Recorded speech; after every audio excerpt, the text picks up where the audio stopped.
Ο παπουτσής.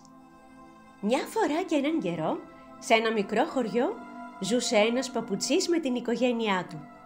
Ο καημένος ήταν πολύ φτωχός. Πολλές φορές δεν είχε ούτε ψωμάκι να πάει στα παιδάκια του. Μια μέρα που πήγε στο μαγαζί του, βλέπει πάνω στον πάγκο του ένα υπέροχο ζευγάρι παπούτσια.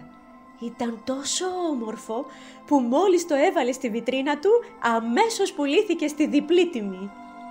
Χαρά που έκανε ο καημένος ο παπουτσής.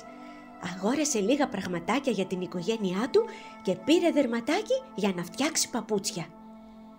Την επόμενη μέρα που πήγε στο μαγαζί του, βρήκε πάνω στον πάγκο του 2 υπέροχα ζευγάρια παπούτσια, τα οποία πουλήθηκαν στην πενταπλή τιμή από αυτή που θα φανταζόταν ο καημένος ο παπουτσής.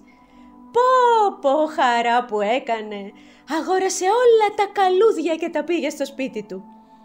Κάθε μέρα τα παπούτσια του πουλιόντουσαν σε ακριβή τιμή. Έτσι, σε λίγο χρονικό διάστημα, ο παπούτσις έγινε ζάμπλουτος και διάσημος.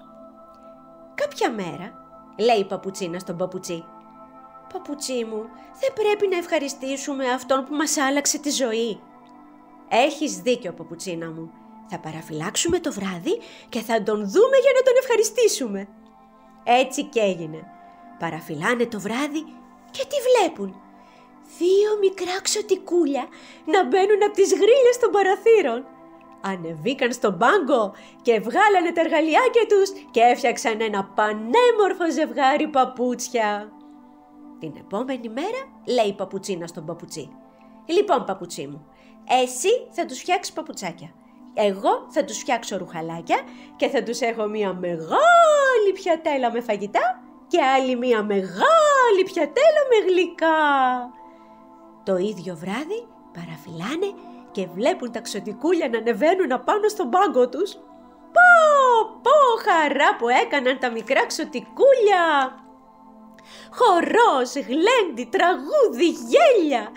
Φοράνε τα ρουχαλάκια, φοράνε τα παπουτσάκια, τρώνε τα φαγητά, τρώνε και τα γλυκά και ξεκίνησαν πάλι να χορεύουν και να τραγουδάνε.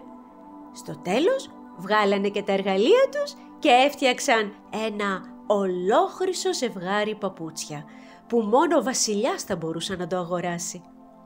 Κάθε μέρα η παπουτσίνα τους άφηνε μια μεγάλη πιατέλα με φαγητά και άλλη μια μεγάλη πιατέλα με γλυκά.